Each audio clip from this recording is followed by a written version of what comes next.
Idinagdag niya na hanggat nagising ang isang tao, maaari niyang gamitin ang kapangyarihan ng mga elementong ito sa pamamagitan ng kanyang mga transcended genes. Sinabi ng isa sa mga estudyante na sa pagkakaalam niya, ang mga elementong ito ay maaaring pansamantalang manirahan sa mga transcended genes. Ito ay kailangang kontrolin ng mga pambihirang gene at dapat mag-imbak ng mga elementong panlabas sa katawan.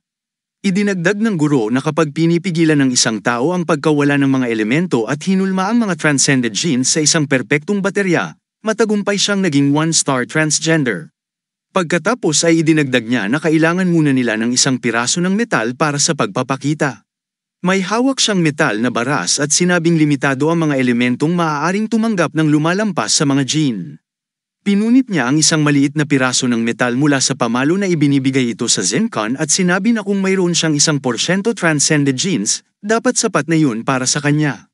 Sinabi niyang harapin ito na maaari mong malaman ang maliit na piraso ng metal sa buhay na ito. Maaari daw niyang paglaruan ito sandali. Iniisip ni Zencon na ang lampas sa elemental na kapangyarihan ay lahat. Kaya kakaiba, ngunit pamilyar. Iniisip niya na mayroong mga kapangyarihan na nakukuha ng mga halimaw sa pinakamataas na antas. Pagkaraan ng ilang sandali, tinitingnan niya ang piraso ng metal at iniisip na ang rurok ng ebolusyon ng halimaw ay magiging transgender.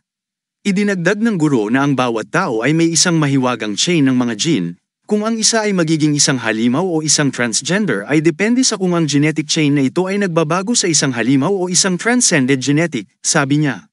Sa kabutihang palad, ang lahat ng mga ito ay transcended tao'y sa kanilang mahiwaga genetic sa transcended genetic. Sinabi niya ang nilalaman ng mga transcended gene na ito sa loob ng kanilang transcended genetic chain. Isang tagumpay sa higit na palabas, idinagdag niya ang na lumalampas sa mga gene isang ay magiging mas mataas ang mga kakayahan sa pangunawa ng isang tao. Kaya naman, mas madali para sa kanya ang paglinang. Sinabi ni Sir Boldliang na walang kahit kaunting patas dyan, ngunit ganito ang takbo ng mundo.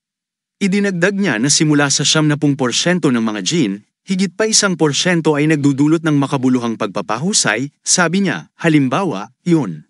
Nakahinga si Ing sa ilalim ng tubig sa tulong ng kanyang 1% transcendent genes.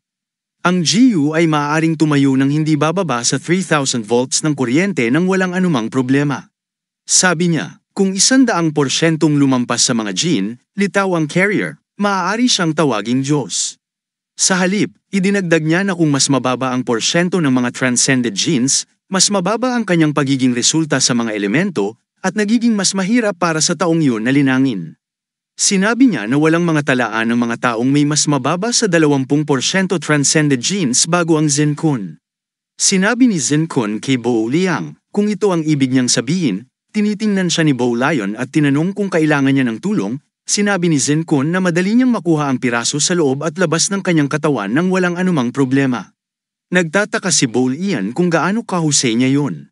Iniisip niya na ang kanyang paggising ay hindi isang aksidenteng himala, sabi niya, sa Zencon na tila siya ay may karunungan na 1 sa 1,000,000 o isang beses sa isang buhay na stroke ng swerte. Iniisip ni Zencon na kung ilalabas niya muli ang metal, ang guro ay magtuturo sa kanya ng isa pang katotohanan. Sinasabi niya ang pagkakaiba ng 1% at 80% ay parang 80 tao ang nagsasama-sama sa isa. Sa tingin niya ay hindi na kailangan ng tactical formation.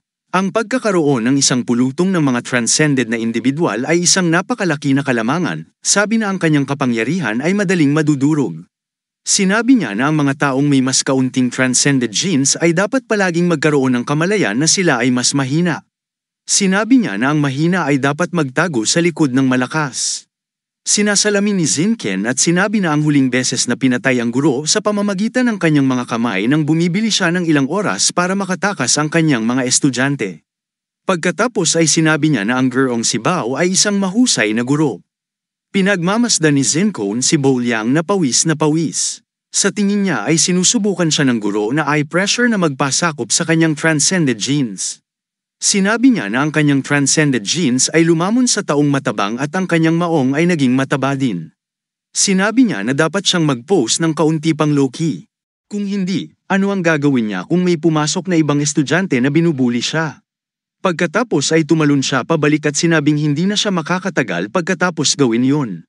Sa tingin niya ay ang pag-arte. Sobrang exaggerated. Napansin ni Bo Liang na kusa siyang nawala at sinabing hindi niya ito mapipilit. Nagpalakpakan ng mga mag-aaral na nagawa ng guro ang isang kahangahangang trabaho. Sabi ng guro, syempre, ano ang iniisip ng 1% carrier na yon? Sa kaibuturan niya, iniisip niya na halos mawala na ang kanyang reputasyon. Sinabi niya na ang batang ito ay may mga sikreto at alam kung ano ang kanyang ginagawa. Sinabi ni Zencon na nagpapasalamat siya sa demonstrasyon. Sumagot si Bo Yang na lahat ito ay para sa unang araw ng foundational lesson. Idinagdag niya na ang survival of the fittest, the winner takes all ay ang pilosopiya ng kanilang paaralan. Tinanong ang mga estudyante kung handa na sila para sa resources competition. Sumagot ang mga estudyante na kanina pa sila handa. Sinabi ng isa sa kanila na hindi niya alam kung handa na ang Zencon para sa kompetisyon dahil narinig niya ang kanyang mga mayayabang na salita nang dumating siya sa paaralan ngayon. Idinagdag niya na nagtataka siya kung saan nalampasan ang 1% na yun. Nakuha ng carrier ng Jin ang kumpiyansa na ito. Tumatawa siya at sinabing gusto niyang itumba lahat at makita ang kanilang mga nakikita. Sabi niya medyo kakaiba siya. Sinabi niya kay Zencon na gusto niyang makuha ang mga likas ng lahat na napakapangahas. Idinagdag niya, gayunpaman, na ang nakakagulat na bahagi ay kung paano niya pinamamahalaan na gisingin ang kanyang 1% transcended genes. Sabi niya, mukhang nag-effort siya. Yaxing daw ang pangalan niya. Mayroon siyang 85% transcended genes at isang katangian ng tubig. Sinabi niya na hinahangaan niya ang kanyang pagpupursige sa pagsusumikap habang may dalang mas mababa at nagagawa niyang gisingin ang kanyang mga katangian. Sinabi niya na gagawa siya ng exception sa pamamagitan ng pag-imbita sa kanya na sumali sa kanyang team. Sinabi niya sa kanya na nagtitipon sila ng mga mag-aaral na higit sa 60% at bumubuo ng isang malakas na alyansa. Saka iniisip niya na basta sumali siya sa team nila ay sasali rin sa kanila ang girlfriend niyang si Jiu with 95% transcended genes. Sinabi niya na magkasama nilang tutuperan ang kanyang nakakabaliw na plano at nakikita ang mga nakikita ng iba pang mga mag-aaral. Inilapit niya ang kanyang mga kamay sa kanya at inaanyayahan siyang kunin ang lahat ng mga nilikha upang gawin ang pinakamahusay sa kanila sa halip na sayangin ang mga ito. Tinanggihan ni Zencon ang kanyang imbitasyon at sinabi yun sa dulo. Aapihin niya ang mga mahihina. Nagalit si Yaxin at nagtanong kung ano ang iniisip niya sa kanyang sarili. Niya kay Zencon na siya ay basura lamang na may 1% na mga gene at wala man lang mga kwalifikasyon para makapasok sinabi sa institusyong ito. Idinagdag niya na nakapasa siya sa huling pagsubok dahil iniligtas siya ng Jiu. Idinagdag niya na hindi niya iniisip na wala siyang impormasyong ito noong nakaraan. Sinabi niya na inimbitahan niya lamang siya dahil inaasahan niyang sasali si Jiu sa kanilang club. Nag-make face si Zencon at sinabing ops. May sugat siya. Sinabihan ni Spotchin si Zencon at idinagdag na makikita ng kanyang club ang mga naghihintay mula sa lahat ng mahina. Binibigyan siya ni Zencon ng thumbs up at sinabing ipagdadasal niya siya. Tinanong siya ni Bo Liang kung sinadya niyang eye-trigger ang batang yon. Sinagot niya ang araw na yon. Pinapalakas niya ang loob niya. Sinabi ni Bo Yang na ang kompetisyon ng mga simulan. Pagkatapos ay sinabi niya sa lahat na pumunta at kung ano ang hitsura, makipagpalitan ng token sa kagubatan para sa karagdagang mga tagubilin. Kinuha niya ang kanyang kamay papunta kay Zencon at sinabing para sa kanya ang 2 token na yon.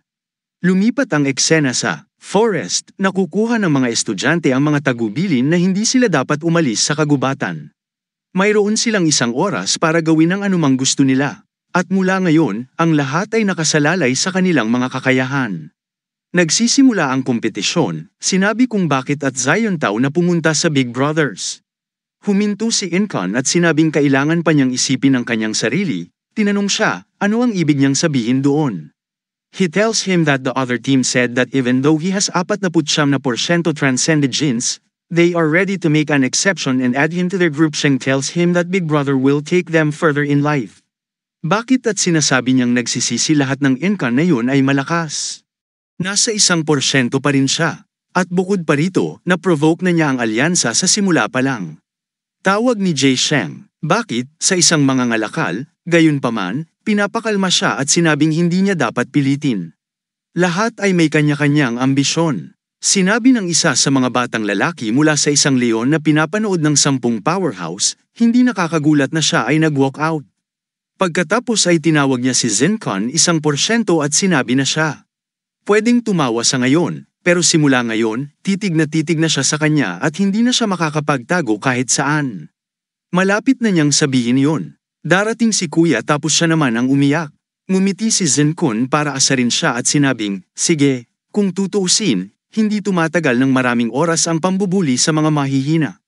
Nagalit ang bata at tinanong siya kung ano ang ibig niyang sabihin doon. Pagkatapos ay sinabi niya kung ang isang tao ay may alam tungkol sa mga likas, ito ay tinatawag na nagpapabuti. Batang babae ang tumakbo sa gubat, huminto at naisip na siya ay tumakbo ng sapat upang hindi mahuli ang sinuman. Lumitaw si Yaksheng sa kanyang likuran at sinabing walang makakatakas sa kanya dahil ang 70% ng katawan ng tao ay binubuo ng tubig. Sinabi niya sa batang babae na ibigay sa kanya ang kanyang mga likas, at gagawin niyang hindi gaanong masakit para sa kanya. Sinabi ng batang babae na ang mga mali ay pag-aari niya, kaya bakit niya ito ibibigay sa kanya? Sinabi niya na mas dapat niyang sisihin ang kanyang mahinang genes para sa hindi sapat na lakas. Pagkatapos ay pilit niyang sinubukang kunin ang mga token mula sa kanya at lumipat sa iba. Dalawang lalaki mula sa alyansa ang nakahuli ng isa pang babae. At sabihin na ngayon ay hindi siya maaaring tumakbo kahit saan. Samantala, dalawang batang lalaki mula sa parehong club ang nagpatalo at lalaki at humingi ng token mula sa kanya. Nakilala ni Fan Shisi si Yakshin sa gubat at tinanong siya kung nasa kanya na ang lahat ng mga bagay sa tingin niya ay nararapat sa kanya. Sumagot siya na hindi siya makipagkita sa kanya, ngunit gayon paman, mabuti na siya ay pumunta sa kanya, sabi niya, upang Fan si Shisi na hayaan siyang subukan kung ang young master ng pamilya ng mga tagahanga na hindi sumailalim sa isang genetic test at na naka-enroll sa paaralan sa pamamagitan ng backdoor ay maaaring sumali sa kanila alyansa o hindi. Sumasagot siya na pareho siya ng iniisip. Pagkatapos ay sinabi niya na hayaan siyang subukan kung mayroon siyang mga kwalifikasyon upang maging kanyang underling. Nagalit si Yushan sa salitang underling at nagtanong kung nakaugalian na ba niyang maging master sa lahat ng dako. Dagdag pa niya, how dare he think he can wave his fan family position everywhere. Pagkatapos ay itinapon niya ng tubig ang apoy na nilikha ni Fan Shisi at sinabing hindi yun tubig na dapat mag-counterfire. Sabi niya kahit malakas ang apoy, hindi sumangga ang kanyang itim na latian. Hindi nagtagal, ang mga mahihina ay tumawag ng A, ang mga hamak na leon at hinihiling sa kanila na ibalik ang kanilang mga nakikita. Aayusin daw nila kapag lumakas na sila. Sa kabaligtaran, sinasabi ng alyansa na sa wakas ay nani na nila ang lahat ng yaman na tinatawag nilang mga mahihinang hanggal at nagtatanong kung sino ang maghihintay na lumakas sila. Sinabi ng isa sa mga lalaki na ito ay isang aso kumakain ng aso.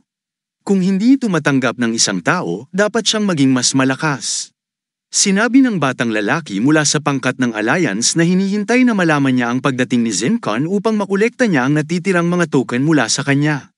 Sabi niya ang 1% ay natatakot. Ngayon, sabi niya kung hindi dahil kay Jiu, dapat may kuryente siya. Sinabi niya na ang batang babae na may 75% babae ay dapat may ginawa. Kailangan daw niyang hanapin si Jiu, tumalon siya sa Jiu at inatake siya. Hinawakan ni Zenkun ang kanyang kamay at tinanong si Jiu kung ilang oras ang kailangan niyang maghanda. 1 minuto lang daw ang kailangan niya. Iniisip ng bata na kung ang kanyang kamay ay gawa sa metal, hindi niya ito may galaw kahit kaunti. Iniisip niya kung ano ang ibig niyang sabihin sa 1 minuto, nakikita niya sa isang blackout. Sabi ni Bol Ian na parang instant. Sa kuryente, lalampas ng malaki ang singil ngayong semestre. Pagkatapos ay sinabi niya na ang Departamento ng Pananalapi ay dapat mag-alala tungkol doon. Sinabi ni Zenkun na dahil nalantad na sila, hindi na nila dapat subukang magtago pa. Sabi niya sa kanya na maghanda para makuryente sila. Tinatawag ng bata ang kanyang kapwa upang pigilan siya kapag inaatake siya ng kanyang kuryente. Sinabi niya sa kanila na makuryente sila hanggang sa mamatay. Tinanong niya ang kanyang kapwa kung ano ang hinihintay at sinabihan silang atakihin muna ng 1% kung bakit hindi niya ito pinakawalan. Sinabi niya sa kanya na mayroon pa ring isang tao na hindi niya mahanap. Sabay hawak ni Zenkun sa kamay ng dalawang lalaki. Pakiramdam ng mga lalaki ay nabali ang kanilang mga buto. Nagtataka sila kung gaano siya kalakas. Plano ng iba pang miyembro ng grupong salakayin siya. Sinabihan sila ng isa sa mga lalaki na mag-ingat. Sinabi niya na ang mga nagising na ang kanilang mga kapangyarihan ay dapat umatake sa kanya. Sinabi niya sa kanya na hindi niya mahahanap ang batang lalaki na Yaksing, ngunit hindi na kailangang mag-alala dahil naibugan na niya ang kuryente sa hangin. Sinabi niya sa kanya na natagpuan siya nito sa kanila. Ang isa ay may mga katangian ng apoy at nakikipaglaban sa isang taong may mga katangian ng tubig. Sinabi ni Zenkun na ang mga individual na may mas mababa sa 60% transcended genes ay hindi kailangang magalit. Tutulungan niya silang maghiganti. Sinabi niya sa kanila na kukunin niya ang lahat ng mga ninakaw na token mula sa kanilang mga kamay at pagkatapos ang kanilang mga panimulang punto ay magiging katulad ng dati, at maaari pa rin silang magtrabaho ng mas mahirap para sa susunod na pagkakataon. Pinatumba ni Zenkun ang lahat ng miyembro ng mga grupo ng alyansa, ang iba pang mga kalahok mula sa pagtakbo at sinabi sa kanila na mayroon silang signature static na kuryente sa kanilang katawan, kaya sila ay makuryente sa dulo. Pagkatapos ay sinabi niya na sinabi sa kanya ni Jiu na binuo niya ito sa nakaraang timeline na tinatawag na target na Thunder Strike at sa pamamagitan ng kuryente sa hangin, lumipat ang eksena sa Yaksheng at Fan Shizai. Sinabi ni Yaksheng kay Fan Shizai na hindi niya matatalo ang mga apoy na ito. Sinabi ni Fan Shai na dapat niyang subukan ang apoy na palad. Hinawakan niya ito gamit ang isang malaking apoy na kamay. Sinabi ni Sheng na nahawakan siya at hindi makagalaw ang kanyang paraan palabas gamit ang kanyang water elemental powers. Mahigpit na isinara ni Shizi ang kanyang kamao at tinanong si Yaksheng kung ano ang nararamdaman niya tungkol dito na sumagot si Yaksheng na wala siyang magagawa tungkol doon dahil hindi ito fire fan Shiz.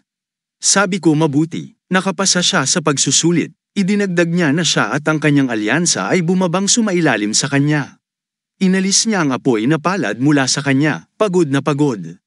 Tinanong ni Yaksheng kung ano ang ibig niyang sabihin tungkol sa karaniwan kapag hindi pa siya lumalaban. Sinabi niya sa kanya na naabot na niya ang 3 bituin, lumampas sa katayuan at madaling makapagtapos sa institute. Idinagdag niya na ang katotohanan na siya ay nakaligtas sa kanyang apoy na palad ng hindi napinsala ay medyo mabuti. Tinanong niya siya kung bakit siya narito kung naabot na niya ang katayuan ng isang 3 bituin na transgender na tao. Sinabi niya sa kanya na ang mga masasamang ito ay nasa kanyang kamay para sa kung ano ang ipinaglalaban nila. Nandito daw siya para tulungan ng fan family na mag-recruit ng young talent. Dito, sinabi niya sa kanya na tinitiyak niya sa kanya na ituturing ng fan family ang bawat natitirang talento sa mga individual na kakayahan. Sinabi niya na paganahin nila ang mabilis nilang paglaki. Hinawakan niya ang kamay niya at sinabi yon. Ang pagiging patas ay hindi madali sa mundong ito. Kaya handa na ba siyang tanggapin ito? Hinawakan ni Yaksheng ang kanyang kamay at sinabing tinanggap niya na sa lalong madaling panahon ang kapangyarihan ng kuryente ni Jiu, bumagsak siya sa lupa at sinabing hindi siya makagalaw. Tinutukoy ng Fan Shizi ang mga kapangyarihan ng mga utos ng Zenkun. Sina Zhao Shang at Xiao Tao ay pumunta at kunin ang mga resource token mula sa kanila at tinitiyak sa kanila na hindi sila dapat mag-alala tungkol sa kanila. Hindi sila makagalaw sa susunod na kalahating oras. Kumaway si Zenkun sa Fan Shizai at sinabing, "Naku, hindi siya madaling magdisarma gaya ng inaasahan." Sabi ni Yaksheng medyo malakas ang kuryente. Tinawag ni Fan Shizai si Jiu. Sinabi niya na hindi na niya kailangang magtanong muli. Hindi siya sasali sa fan ng kanyang team. Sinabi ni Shizai na hindi niya ito sasabihin. Pagkatapos ay inaatake niya sila gamit ang apoy na palad. Sinabi niya kay Jiu na iginagalang niya ang kanyang desisyon at maghihintay hanggang sa gumawa siya ng tamang desisyon. Dinala ni Zenkun si Jiu sa likod niya at sinabing dapat magpahinga sandali dahil hindi siya makakalaban niya. Sumulong siya at sinabing gusto niyang subukan ang kanyang transcendente na kapangyarihan. May lumilitaw na kulog ng apoy. Lumapit si Zenkun sa tagahangang si Shizai at tinanong siya kung bakit siya kinakabahan. Dahil ba wala pang masyadong lumapit sa kanya habang tinawag siya ng fan na si Shizi na isang mayabang na tanga at umaatake. Ni Bakkon na, tulad ng inaasahan sa isang taong nagtataglay ng 70% ng mga gene, maaari siyang lumikha ng 2 napakalaking apoy at umuubos ng enerhiya kapag umatake si Shizai gamit ang apoy na palad. Inaatake niya siya gamit ang isang piraso ng metal fan. Si Shizai ay gumawa ng 2 apoy sa paligid niya at sinabing hindi siya maaaring tumakbo kahit saan. Pagkatapos ay pinagdikit niya ang kanyang mga kamay at pinagsanib ang 2 palad ng apoy upang kunin si Zenkun. Sinabi ni Yaksheng na ito ang kanyang tunay na kapangyarihan, ngunit pinapatay niya siya. Sa paggawa nito, tumugon siya na hindi siya papatayin dito. Pagkatapos ng lahat, nakaligtas siya sa huling pagsubok. Si Zenkun ay lumipad mula sa pagkakahawak ng 2 apoy na palad. Nagtataka si Yaksheng kung paano niya nagawang makawala sa pagkakahawak ng mga palad ng apoy habang siya natigilan. Hindi siya nakalabas. Si Fab Shizai ay nagkalat ng 1,000 apoy na palad sa hangin sa paligid ng Zincon. Sabi ni Zinc, "Naku, mas marami na sila ngayon, pero mas maliliit na sila." Nilalaslas niya ang isang gintong talam. Kapalit, iniisip ng mga tagahanga na si Shishi ay parang pamilyar siya sa mga labanan sa totoong buhay at mukhang hindi pa siya gising. Dagdag pa niya, basta kung ano ang pakiramdam niya ay matalas ang ginintoang talam na kanyang kinokontrol kapag nahihirapan siyang itumba siya. Sinabi niya na ang paggamit ng mga nasawi sa paaralan ay hindi magandang ideya. Sinabi ni G na sinasabi niya ito dahil iniiwasan niyang makuha. Alam niyang ang isang maling galaw ay magdudulot sa kanya ng hindi na mapananauli na pinsala. Dalawang transcended na kapangyarihan ang nag-aaway sa isa't isa. Nagpasya si Fan Shishi na gamitin ang kanyang 70% na kapangyarihan laban sa kanyang 1% at talunin siya. Sinabi niya na wawasakin niya ang kanyang nalampasan na kapangyarihan at sa sandaling maputol ang kanyang nalampasang mga jin, aabuti ng hindi bababa sa 1 taon upang mabawi. At sa ganitong paraan hindi na siya magiging dayuhan sa kanyang paraan. Ramdam niya ang Zincon na yun. Ang mga transcended genes ay hindi kapani-paniwalang malakas. Kapag sinubukan niya yon, sinasabi niya yon. Sinong maniniwala na kahawig niya ang kanyang tiyuhing na 4-star rank? Nagkunwaring nahulog si Zincon at sinabing napakalakas ng fan na si Shizai. Yan ang iniisip ni Fanzai. Anong kalokohan ang ginagawa niya? Sinabi ni Zincon sa tagahanga ni Shizai na inamin niya na siya ang pinakamalakas sa henerasyong ito. Pakiramdam niya ay hindi na niya ito maipagpatuloy pa. Inanunsyo ni Bowl Ian ang pagtatapos ng kompetisyon. Sinabi niya na umaasa siya na dapat ay may natamo silang kakaiba. Hinihiling niya sa kanila na ibigay ang mga token sa kanya, at hihilingin niya sa mga departamento ng mga masasamang bagay ang mga nakikita sa kanila. Nagbaba ang bawat isa dahil sa kahihiyan. Sinabi ni Zincon kay Bowl Liang na hindi nila sinasadyang nahawakan ang lahat ng mga token. Sila ay kabuuang 87. Gusto niya bang sabihin ang mga ito? Sabi ni Bowl Ian na medyo mapangahas sa kanila. Dapat ay naging opisyal na sila ng marami. Sinabi ni Zincon na tinitiyak niya sa kanya na makikipagtulungan siya sa kanyang mga kaklase. Tinanong ni Bowl Yang kung naiwan pa ba ang isang token na may Fan Shizai. Sinusuri ni Fan Shizai ang kanyang token. Sinabi ni Zincon na nang matalo siya ni Fan Shishi, nakakita siya ng resource exchange token sa lupa at kinuha ito. Sinabi niya na nagsisisi siya at tinanong si Shizai kung gusto niyang ibalik ang kanyang token. Hindi salamat si Fan Shizai. Kaya niyang kunin. Tapos iniisip niya na Zincon na siya next time. Lumipat ang eksena sa Resource Department. Sinasabi sa kanila ng Departamento ng Pagtuturo na ibibigay nila yon. Ang mga bahagi nito ay nagsasabi na 6 na bahagi ang kabuuang 42 likido sa buhay, isang hindi maisip na mahalaga kayamanan para sa kanila. Pahahalagahan nila ang mga ito at magsisikap na magising. Lumipat sila sa departamento ng hitsura at dinadala ang mga uri sa trolley. Sabi ni Zeuto may gusto siyang itanong. Hiniling ni Jay Osang na tawagin siyang kuya. Tinanong niya si Zincon kung kaya niyang talunin si Fan Shizai at bakit hindi niya ginawa. Sumagot na siya bilang young master ng isang mabigat na fan family. Natanggap na nila ang lahat ng resources na gusto nila, kaya hindi na kailangang sumugod sa kanya ng ganoon kaaga, Jeshen. Kahanga-hanga ang kuya na yon. Nakarating na sila sa dorm. Si Zincon ay sumulong sa kanya na siya ay pupunta sa maling paraan. May mga pambabaeng dormitoryo daw at iisa ang kwarto niya. Sinabi niya sa kanya na mayroong mga espesyal na itinayong silid para sa mga may mataas na porsyento ng transcended genes upang maiwasan ang mga ito sa aksidenteng saktan ng kanilang mga kaklase. At papunta na siya sa kanila. Sinasagot niya yon, pero yun yung kwarto ni Shu, sabi kay Jaisheng na sobrang bagal niya. Sabi niya, titira siya sa kuya niya, big sister ang tawag sa asawa o girlfriend ng isang kuya. Nagpaalam na sila sa isa't isa at umalis. Sinabi ni Zincon na sinabi na niya sa kanila na magkaibigan lang sila. Sinasabi niya sa iyo na magdamag ang pagtuturo sa kanya kung paano mabilis na sumipsip ng mga mapagkukunan. Natatawa niyang sabi na parang wala pa siyang buong gabi sa iisang kwarto mula noong high school. Tinawag siya ni Jiu na babero at sinabing medyo magulo ang kanyang relasyon pagkatapos ng high school na gustong magpalipas ng gabi sa kanya. Sinabi niya na siya ay nagbukas ng isang bagong dahon, kaya dapat siyang tahimik. Iniisip ni Jiu na ang bata ay naging iba na. Lumipat ang eksena sa kwarto ni Jiu. Sinabi ni Zincon kay Jiu na habang nagsimulang lumitaw ang mas malaking bilang ng mga transcender sa mundo, Sinimulan ng mga tao na pag-aralan ang kanilang mga kapangyarihan at subukang gayahin ang mga ito. Idinagdag niya na dahil hindi maaaring muling likhain ng mga tao ang kanilang mga kapangyarihan sa artipisyal na paraan, maaari silang gumamit ng mga biological na mapagkukunan tulad ng mga hayop at kumuha ng isang sangkap na tinatawag na kakanyahan ng buhay. Sinabi niya sa kanya na ang likido ay nagpapahintulot sa pagkonsumo ng mga elemental na kapangyarihan. Sa mga superhuman, nagbuhos siya ng isang bote ng life essence sa kanyang bibig at sinabing ito ay tulad ng isang tao na kumakain ng halimaw, sabi niya.